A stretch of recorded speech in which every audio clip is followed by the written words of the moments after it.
स्वरूप शक्ति स्वरूप प्रेम स्वरूप मैं आत्मा हूँ। पवित्र स्वरूप सुख स्वरूप आनंद रूप मैं आत्मा हूँ, आत्मा हूँ।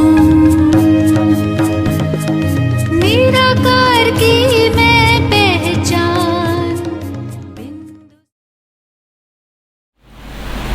ओम शांति। मीठे बच्चे धंधा आदि करते भी सदा अपनी गॉडली स्टूडेंट लाइफ और स्टडी याद रखो। మధురమైన పిల్లలు వ్యాపారము మొదలైనవి చేస్తూ కూడా సదా మీ ఈశ్వరీయ విద్యార్థి జీవితాన్ని చదువుని గుర్తుంచుకోండి। स्वयं भगवान हमको पढ़ाते हैं, इस नशे में रहो। స్వయంగా భగవంతుడు మాకు చదివిస్తున్నారన్న నశలో ఉండండి। प्रश्न, जिन बच्चों को ज्ञान अमृत हजम करना आता है उनकी निशानी क्या होगी? జ్ఞానామృతము జీర్ణించుకోవడం వచ్చిన వాళ్ళ లక్షణాలు ఏమిటి? उन्हें सदा रूहानी नशा चढ़ा रहेगा और उस नशे के आधार पर सबका कल्याण करते रहेंगे। వాళ్ళకి సదా ఆత్మిక నశ ఎక్కి ఉంటుంది। ఆ నశ ఆధారంగా అందరి కళ్యాణము చేస్తూ ఉంటారు। कल्याण करने के सिवाय दूसरी कोई बात करना भी उन्हें अच्छा नहीं लगेगा। కళ్యాణం చేయడం తప్ప వేరే ఏ విషయమైనా మాట్లాడడం కూడా వాళ్ళకి నచ్చదు। కాంటోं को फूल बनाने की सेवा में बिजी रहेंगे। ముళ్ళని పూలుగా తయారు చేసే సేవలో బిజీగా ఉంటారు। ओम शांति। तुम बच्चे यहाँ बैठे हो और यह भी जानते हो कि अभी हम पाठधारी है। మీరందరూ ఇప్పుడు ఇక్కడ కూర్చున్నారు, మీకు ఈ విషయం కూడా తెలుసు మేమంతా పాత్రధారులు అని। 84 జన్మों का చక్ర పూరా కియా హై। 84 జన్మల చక్రము పూర్తి చేశాము। ఈ విషయం మీకు స్మృతి రావాలి। బాబా అవతరించారని తెలుసు, మళ్ళీ మనకు రాజ్యాన్ని ఇప్పించటానికి తమో ప్రధానం నుండి సతో ప్రధానంగా చేయడానికి। ఈ విషయాలు బాబా తప్ప వేరెవరు వివరించలేరు। మీరు ఇక్కడ కూర్చున్నప్పుడు స్కూల్లో కూర్చున్నారు, బయట అయితే స్కూల్లో ఉన్నట్టు కాదు కదా, ఇక్కడ ఉన్నప్పుడు స్కూల్లో ఉన్నారని। ఇది ఉన్నతోన్నతమైన ఆత్మిక స్కూల్ అని మీకు తెలుసు। ఆత్మిక తండ్రి కూర్చొని చదివిస్తున్నారు। చదువు అయితే పిల్లలకి గుర్తుండాలి। ఈయన కూడా బాబాకి పిల్లవాడు కదా, ఈయనకి అందరికీ చదివించేవాడు బాబా ఒక్కరే। మానవ మాత్రలు ఆత్మలందరికీ కూడా తండ్రి ఆయనే వచ్చి శరీరాన్ని లోన్ తీసుకొని మీ అందరికీ వివరిస్తున్నారు। రోజు వివరిస్తారు। ఇక్కడ కూర్చున్నప్పుడు బుద్ధిలో స్మృతి ఉండాలి, మేము 84 జన్మలు తీసుకున్నాము అని। మనం విశ్వ యజమానిగా ఉండేవాళ్ళము, దేవీ దేవతలుగా ఉండేవాళ్ళము।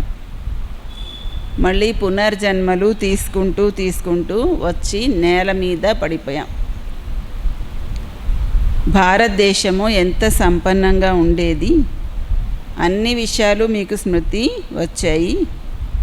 భారతదేశం యొక్క కథయే. దానితో పాటు భారతదేశంతో పాటు ఇంకెవరి కథ? ఇది భారతదేశం కథ, దాంతోపాటు మనందరి కథ. మిమ్మల్ని మీరు మర్చిపోకండి. మళ్ళీ మనం స్వర్గంలో రాజ్యం చేసేవాళ్ళము. మళ్ళీ మనము 84 జన్మలు తీసుకోవాల్సి వచ్చింది.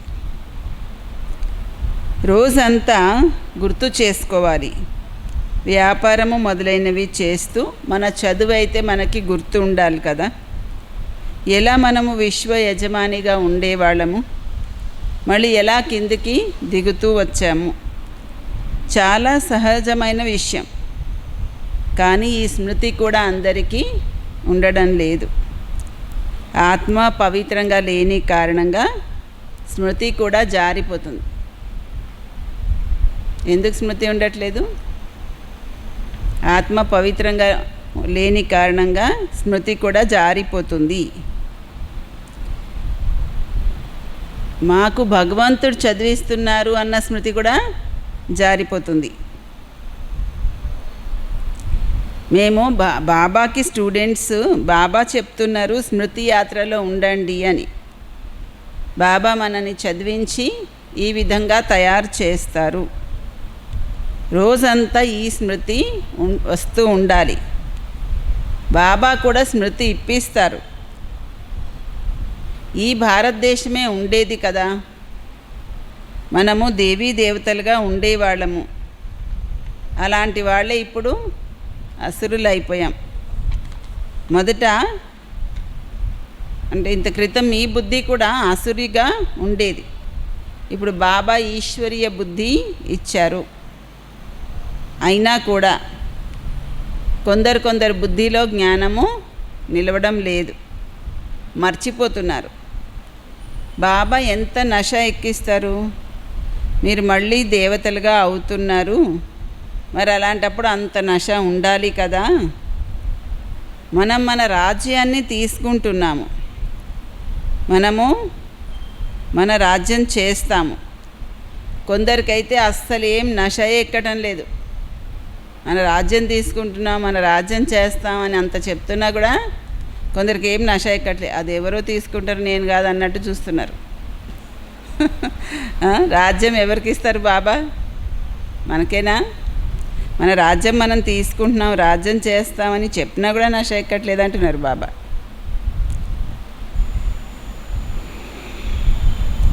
జ్ఞానామృతము జీర్ణమే అవ్వడం లేదు. ఎంత నశ ఎక్కితే వాళ్ళకి ఎవరికైనా కళ్యాణం చెయ్యాలన్న ఆలోచన తప్ప ఇంక వేరే ఏ మాట మాట్లాడడం కూడా ఇష్టం అవ్వదు. పూలుగా తయారు చేసే సేవలోనే నిమగ్నం అయిపోతారు. మనము ఇంతకుముందు పూలుగా ఉండేవాళ్ళం, మళ్ళీ మాయ మనని ముళ్ళుగా చేసేసింది. ఇప్పుడు మళ్ళీ పువ్వులుగా తయారవుతున్నాము. ఇలా మనలో మనము మాట్లాడుకుంటూ ఉండాలి. ఈ నశలో ఉంటూ మీరు ఎవరికైనా వివరించినట్లయితే వెంటనే బాణము తగులుతుంది. భారతదేశము అల్లా యొక్క పూల తోటగా ఉండేది, ఇప్పుడు పతితంగా అయిపోయింది. మనమే మొత్తం విశ్వానికి యజమానిగా ఉండేవాళ్ళము. ఎంత పెద్ద విషయం అది. విశ్వానికి యజమానిగా ఉండేవాళ్ళం అంటే అది చిన్న విషయమా? ఎవరైనా చెప్పారనుకోండి, ఇదిగో ఈ పొలాలన్నీ మీవే, మీ తాతయ్య గారు అమ్మేశారు అంటే అది చూసినప్పుడల్లా నాదే నాదే అని ఫీలింగ్ వస్తూ ఉంటుంది, అమ్మేసినా సరే కదా. అలాంటిది మనం విశ్వ యజమానిగా ఉండేవాళ్ళం అంటే ఏం చిన్న విషయమా, ఎంత పెద్ద విషయమో అంటున్నారు బాబా.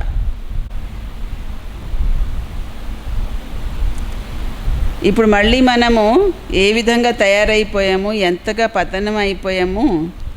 మనము పతనం అవడం, పైకి ఎక్కడం, ఇదే నాటకం. ఈ కథ బాబా మీకు కూర్చోబెట్టి చెప్తున్నారు. ఏ కథ చెప్తున్నారు? మీరు ఎలా పతనం అయిపోయారు, ఎలా మళ్ళీ పైకి ఎక్కుతారు, ఈ కథ చెప్తున్నారు. అక్కడ బయట అన్ని అబద్ధపు కథలు ఉంటాయి, ఇక్కడ బాబా సత్యమైన కథ చెప్తున్నారు. వాళ్ళు సత్యనారాయణ కథ చెప్తారు, కానీ వాళ్ళకి ఏమన్నా అర్థమవుతుందా? మేము ఎలా పతనం అయిపోయాం, ఎలా మళ్ళీ పైకి ఎక్కుతాం అన్నది అర్థమవుతుందా? ఏం అర్థం కావట్లేదు. ఇప్పుడు బాబా సత్యమైన సత్యనారాయణ కథ వినిపిస్తున్నారు. రాజ్యాన్ని ఎలా పోగొట్టుకున్నారు, ఇదంతా కూడా మన గురించే కథ, మనపైనే. ఆత్మకి ఇప్పుడు తెలుస్తుంది మేము ఏ విధంగా బాబా నుండి రాజ్యం తీసుకుంటున్నాము. బాబా ఇక్కడ అడుగుతారు. అడిగినప్పుడు ఏమంటారు పిల్లలు? మీకు నష ఉందా? మీరు రాజ్యాన్ని మళ్ళీ పోగొట్టుకున్న రాజ్యాన్ని మళ్ళీ పొందుతున్నారు అని అడిగితే ఏమంటారు? బాబా మాకు చాలా నష ఉంది అంటారు. మళ్ళీ బయటికి వెళ్ళాక అంత నష ఏమీ ఉండదు. పిల్లలకి వాళ్ళకి కూడా తెలుసు. ఇక్కడైతే చెయ్యి ఎత్తుతారు, కానీ నడవడి ఎలా ఉందంటే ఇక్కడ బాబా ఎక్కించిన నష ఏం బయటికి వెళ్తే నడవడేలాగా లేదు. ఇక్కడ బాబా చెప్పి చెప్పి బాగా నష ఎక్కిస్తారు, కానీ నడవడి ఎలా ఉందంటే బయటికి వెళ్తే మళ్ళీ నష ఉండదు అంటున్నారు బాబా. ఫీలింగ్ అయితే వస్తుంది కదా మీకు, అంటే మాకు నష ఎలా ఉంటుంది, ఎలా తగ్గిపోతుంది, ఎగిరిపోతుంది, అది తెలుస్తుంది కదా. తెలియకుండా ఏం లేదు కదా. దేనికి బాబా ఇచ్చినటువంటి ఈశ్వరీయ నష దిగిపోతుంది, ఎందువల్ల అన్నీ తెలుస్తుంది కదా, ఫీల్ అవుతుంది కదా మనసుకి. బాబా పిల్లలకి స్మృతి ఇప్పిస్తారు. బచ్చే, మీకు నేను రాజ్యాన్ని ఇచ్చాను, మీరు పోగొట్టుకున్నారు, మీరు కిందికి దిగుతూ వచ్చేసారు. ఎందుకంటే ఈ నాటకమే ఎక్కడము దిగడం ఎక్కడ నాటకం. ఈరోజు రాజుగా ఉంటారు. ఇప్పుడు ప్రపంచంలో కూడా ఎలా ఉంది, ఈరోజు రాజుగా ఉంటారు, రేపు దింపేస్తారు. పేపర్లో అలాంటి విషయాలు చాలా వస్తూ ఉంటాయి. దానికి కూడా సమాధానం ఇస్తే ఏమైనా అర్థమవుతుంది వాళ్ళకి. ఇది నాటకము అని గుర్తుంటే కూడా ఎల్లప్పుడూ ఖుషి ఉంటుంది. ఎలా ఉంటుంది ఖుషి? ఇది నాటకం అని గుర్తుంటే కూడా ఖుషి ఉంటుంది. 5000 సంవత్సరాల క్రితము శివబాబా అవతరించారు, వచ్చి రాజయోగము నేర్పించారు. యుద్ధం జరిగింది. ఇప్పుడు అన్ని రైట్ విషయాలే బాబా చెప్తున్నారు. ఇది పురుషోత్తమ యుగము. కలియుగం తర్వాత పురుషోత్తమ యుగము వస్తుంది. కలియుగాన్ని పురుషోత్తమ యుగం అని అనరు, సత్యయుగాన్ని కూడా అనరు, పురుషోత్తమ యుగం అని. ఆసురీ సంప్రదాయము, దైవీ సంప్రదాయము అంటారు కదా. దాని మధ్యలోది సంగమ యుగము. పాత ప్రపంచము నుండి కొత్త ప్రపంచం తయారయ్యే సమయం అన్నమాట. కొత్తది మళ్ళీ పాతది అవ్వడానికి ఏమవ్వాలి? కొత్తది మళ్ళీ పాతగా అవ్వడానికి చక్రం తిరగాలి. ఇప్పుడైతే సంగమ యుగం ఉంది. సత్యయుగంలో దేవీ దేవతల రాజ్యం ఉండేది.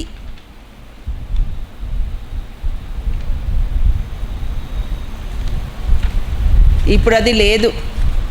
సత్యయుగంలో ఉండేది కానీ ఇప్పుడు లేదు. అనేక ధర్మాలు వచ్చేసాయి. ఇప్పుడు మీ బుద్ధిలో ఉంటుంది. చాలామంది 6 నెలలు, 8 నెలలు, 12 నెలలు చదువుకొని కూడా మళ్ళీ పడిపోతారు,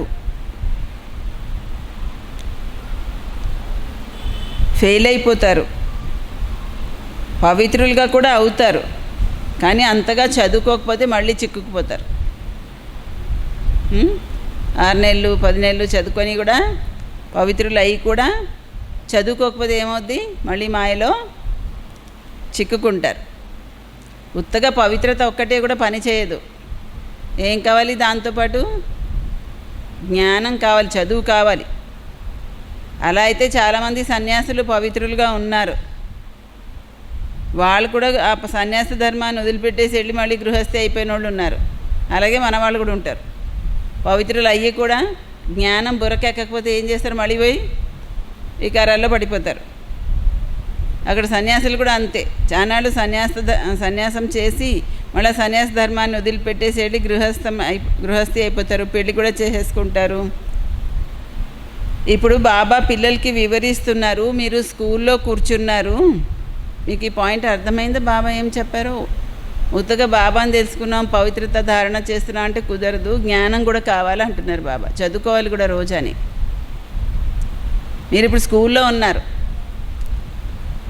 ఈ విషయం స్మృతి ఉంటే మేము ఎలా మా రాజ్యాన్ని పోగొట్టుకున్నాము, ఎన్ని జన్మలు తీసుకున్నాము. ఇప్పుడు మళ్ళీ బాబా చెప్తున్నారు విశ్వ యజమానిగా అవ్వండి అని. దానికోసము తప్పకుండా పావనం అవ్వాలి. ఎంత ఎక్కువగా బాబాని స్మృతి చేస్తే అంత పవిత్రులు అవుతూ ఉంటారు. ఎందుకంటే బంగారంలో కల్తీ అయింది కదా, అది ఎలా తొలగాలి? పిల్లల బుద్ధిలో ఉంది మేము ఆత్మ సతోప్రధానంగా ఉండేవాళ్ళము, 24 క్యారెట్లు బంగారంలాగా మళ్ళీ పడిపోతూ పడిపోతూ ఈ గతి వచ్చింది. మనం ఏ విధంగా తయారైపోయాము? బాబా అయితే అలాగే చెప్తారు కదా, ఎలా ఉండేవాడు ఎలాగ అయిపోయారని. ఈ విషయం అయితే తెలియాలి కదా, ఎలా ఉండేవాళ్ళు ఎలాగ అయిపోయారని తెలియాలి కదా. ముక్తిదాత ఎప్పుడు వస్తారు? భారతదేశము ప్రాచీన దేశం అని అంటారు కదా, మరి తప్పకుండా భారతదేశంలోనే పునరవతరణ జరుగుతుంది. అంటే జయంతి కూడా భారతదేశంలోనే చేస్తున్నారు. అందుకే శివ జయంతి ఎక్కడ చేస్తున్నారు? పునః పరమాత్మ ఎక్కడ అవతరిస్తారు? భారతదేశంలోనే కదా. ఇక్కడే జయంతి కూడా చేస్తున్నారు. తప్పకుండా తండ్రి ఇక్కడే వస్తారు. చెప్తారు భాగీరథుడు కూడా ఉన్నారు అని. భాగీరథుడని కూడా అంటారు కదా. మరి మానవ శరీరంలోనే వస్తారు కదా పరమాత్మ. మళ్ళా గుర్రాలు రథము చూపించారు అక్కడ. ఎంత తేడా ఉంది! కృష్ణుడు రథము ఇవన్నీ చూపించారు. నా గురించి అయితే ఎవరికి తెలియడం లేదు. నేను ఏ విధంగా వచ్చి జ్ఞానాన్ని ఇస్తాను అన్నది తెలీదు. గుర్రాలు రథము కృష్ణుడు అలా అన్ని రకరకాలు చూపించారు. ఇప్పుడు మీరు అర్థం చేసుకుంటున్నారు బాబా ఈ రథంలో వచ్చారు అని. ఏ రథంలో? భాగీరథుడి యొక్క శరీరంలో.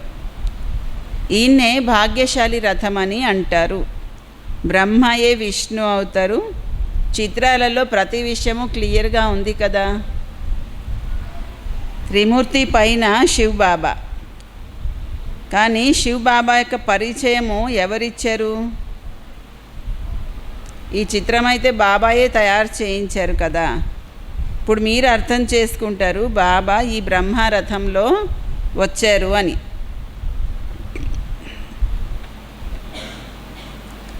మళ్ళీ గుర్రాల రథం కూడా చూపించారు.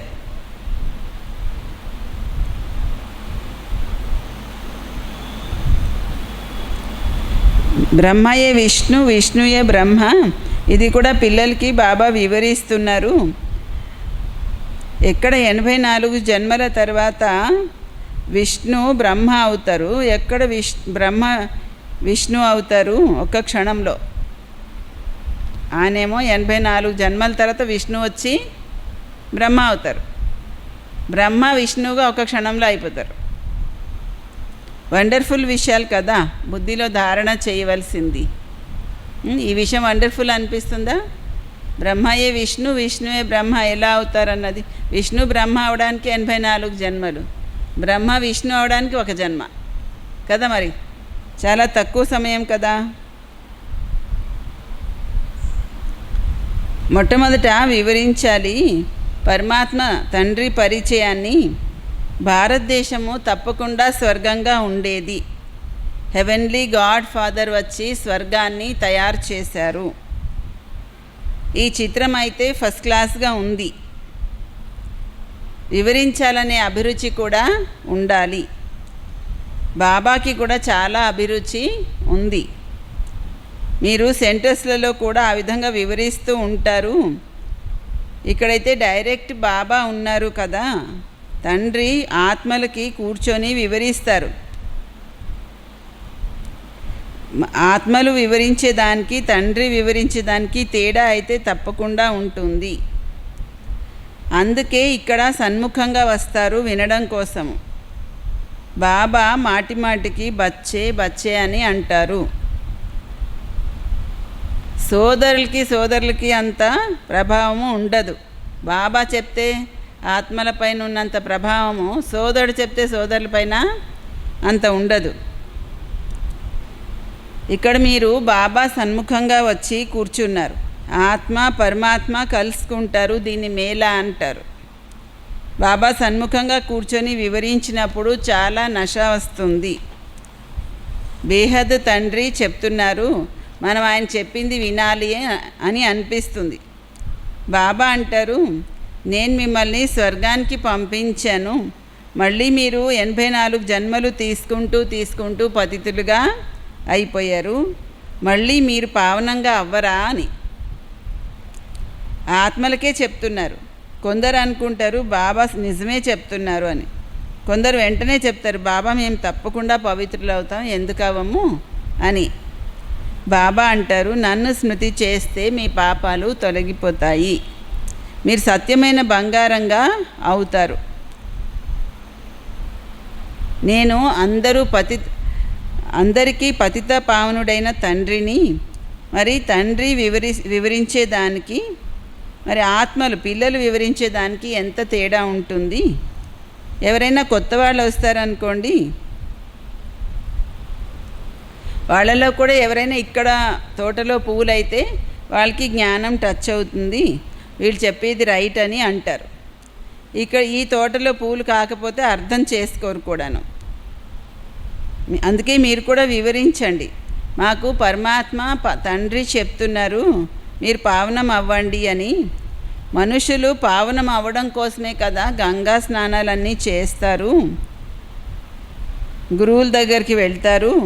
కానీ పతిత పావనుడైతే పరమాత్మ తండ్రి ఒక్కరే అని చెప్పండి. ఆ తండ్రి ఆత్మలకి చెప్తున్నారు, మీరెంత పతితంగా అయిపోయారు, అందుకే ఆత్మ ఆయన్ని స్మృతి చేస్తూ ఉంది, వచ్చి మమ్మల్ని పావనంగా చెయ్యి అని. బాబా అంటున్నారు, నేను కల్పకల్పము వస్తాను, పిల్లలకి చెప్తాను ఈ అంతిమ జన్మ పవిత్రులు అవ్వండి అని. ఈ రావణ రాజ్యము సమాప్తం అవుతుంది. ముఖ్య విషయమే పావనం అవడం కోసం. స్వర్గంలో విషయ వికారాల విషయం ఉండదు. ఎవరైనా వచ్చినప్పుడు వాళ్ళకి వివరించండి. ఆత్మల తండ్రి చెప్తున్నారు, స్వయాన్ని ఆత్మగా భావించి నన్ను ఆత్మిక తండ్రిని స్మృతి చేస్తే పావనం అవుతారు అని. ఆత్మలో ఉన్న కల్తీ తొలగిపోతుంది. మన్మనాభవ అనే మాట గుర్తుంది కదా. బాబా నిరాకారుడు, మనము ఆత్మ కూడా నిరాకారి. బాబా మనము ఈ శరీరం ద్వారా వింటున్నాము, బాబా కూడా ఈ శరీరంలో వచ్చి చెప్తున్నారు. లేకపోతే నన్నే స్మృతి చేయండి అని ఎలా చెప్తారు? దేహ సంబంధాలన్నీ విడిచిపెట్టండి. తప్పకుండా ఆయన ఇక్కడ వస్తున్నారు కదా, బ్రహ్మలో ప్రవేశించి చెప్తున్నారు. ప్రజాపిత ఇప్పుడు ప్రాక్టికల్గా ఉన్నారు. ఈయన ద్వారా మనకి బాబా ఈ విధంగా చెప్తారు. మనము మరి బేహద్ తండ్రి చెప్పేది అంగీకరిస్తాం కదా, బేహద్ తండ్రి చెప్పేది అంగీకరిస్తాం కదా. ఆయన అంటారు, పావనం అవ్వండి, ఈ పతిత లక్షణము వదిలిపెట్టండి, పాత దేహం పైన అభిమానాన్ని వదిలిపెట్టండి, నన్ను స్మృతి చేస్తే అంతిమతి సోగతి అవుతుంది, మీరు లక్ష్మీనారాయణులుగా అవుతారు. బాబా నుండి విముఖంగా చేసేటువంటి ముఖ్య అవగుణం ఏమిటి? ఆలోచించండి. బాబా నుండి విముఖంగా చేసే ముఖ్య అవగుణం ఏంటి? మీరు చెప్పలేరు.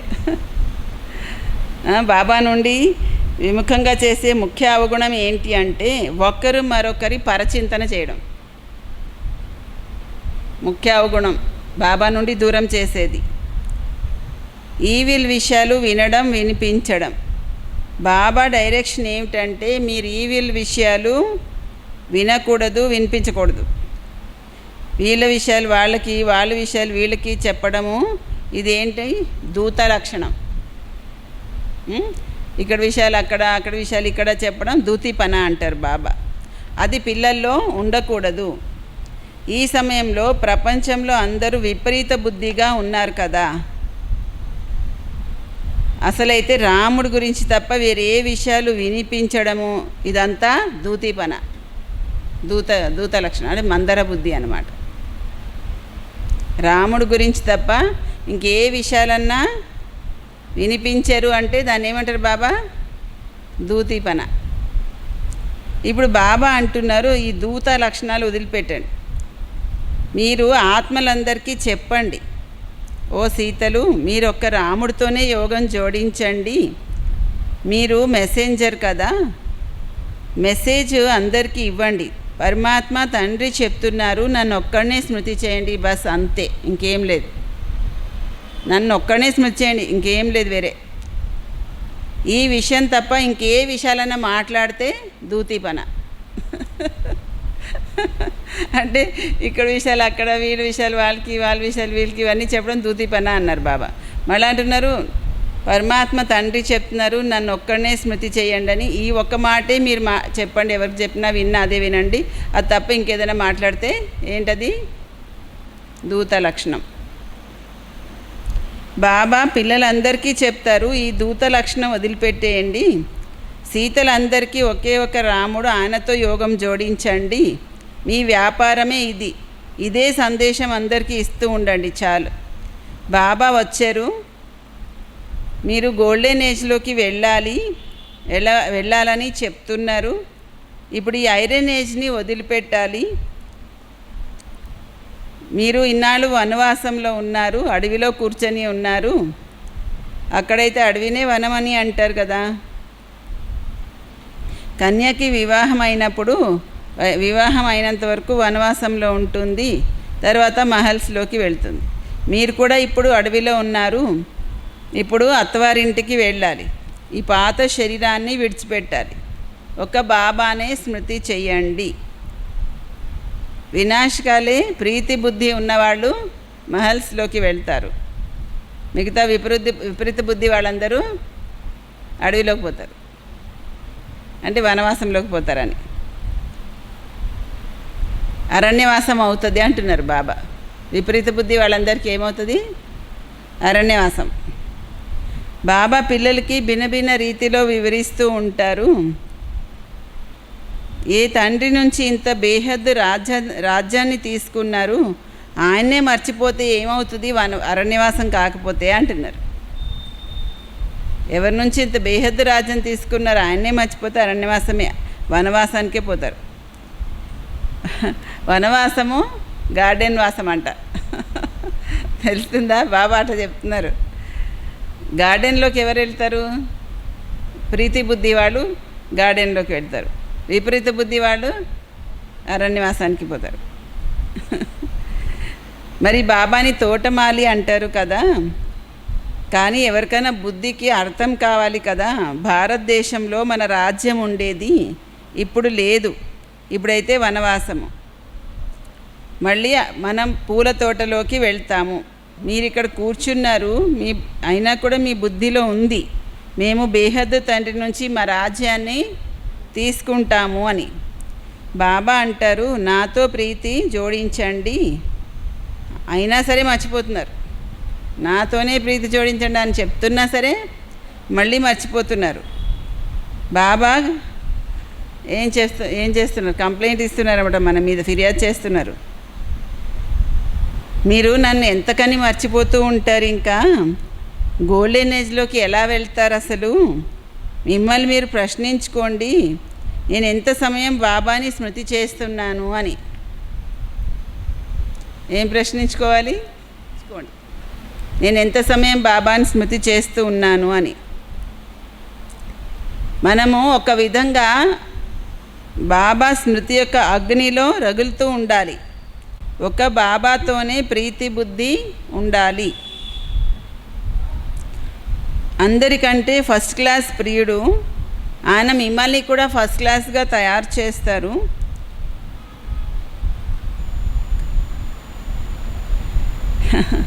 ఇక్కడైతే మనుషులు ఎలా ప్రయాణం చేస్తున్నారు?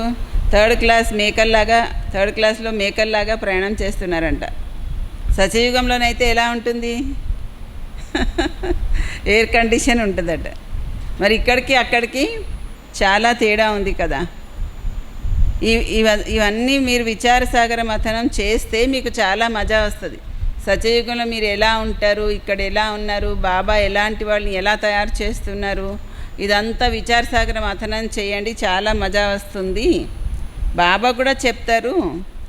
ఈ బాబా కూడా నేను బాబాని స్మృతి చేయడం కోసం చాలా తల కొట్టుకుంటున్నాను, రోజంతా ఆలోచన చేస్తూ ఉంటాను. పిల్లలు కూడా అదే శ్రమ చెయ్యాలి. ఏ శ్రమ? బాబా స్మృతిలో ఉండడం కోసం. अच्छा मीठे मीठे सिक्किलदे बच्चों प्रति मात पिता बाप दादा का याद प्यार और गुड मॉर्निंग. रूहानी बाप की रूहानी बच्चों को नमस्ते. मीठे मीठे रूहानी बाप दादा को रूहानी बच्चों की याद प्यार गुड मॉर्निंग और नमस्ते. धारणा पॉइंट्स. किसी को भी एक राम की बातों के सिवाय दूसरी कोई भी बातें नहीं सुनानी है. ఎవ్వరికి కూడా ఒక్క రాముడి విషయాలు తప్ప వేరే ఏ విషయాలు వినిపించకూడదు. एक की बात दूसरे को सुनाना परचिंतन करना यह दूतीपना है. ఒకరి విషయాలు ఇంకొకరికి చెప్పడం, పరిచింతన చేయడం ఇదంతా దూతీపన. ఇసే छोड़ देना है. దీన్ని వదిలిపెట్టేసేయాలి. రెండో పాయింట్, ఒక్క బాబాతోనే ప్రీతి జోడించాలి. పాత దేహం యొక్క అభిమానాన్ని విడిచిపెట్టి ఒక బాబా స్మృతితో స్వయాన్ని పావనంగా చేసుకోవాలి.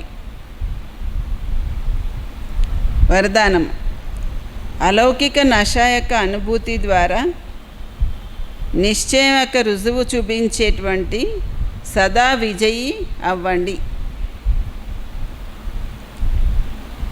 అలౌకిక ఆత్మిక నశ నిశ్చయానికి దర్పణము. నిశ్చయానికి రుజువు నశ. అలౌకిక ఆత్మిక నశ నిశ్చయానికి దర్పణం. నిశ్చయానికి రుజువు నశ. నశాకి రుజువు ఖుషి. అలౌకిక ఆత్మిక నశ నిశ్చయానికి దర్పణము. నిశ్చయం యొక్క రుజువు నశ. నశాకి రుజువు ఖుషి.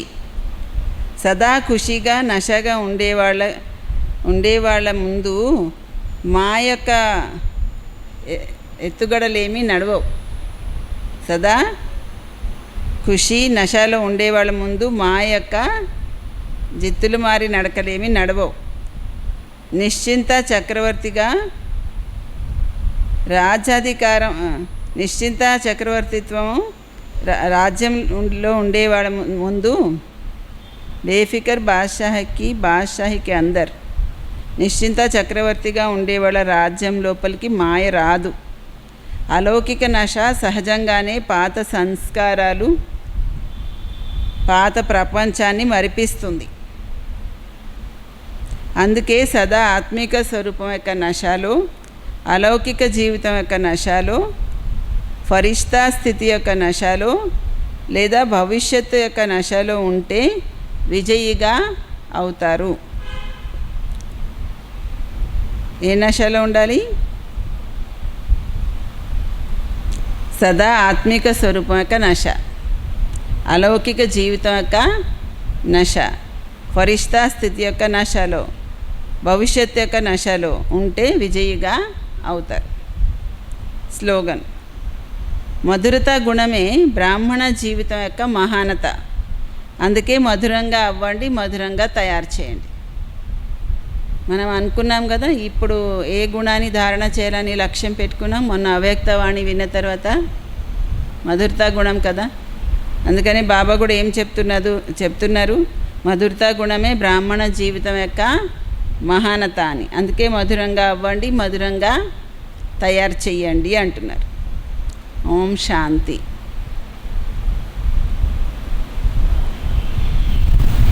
ఓం శాంతి.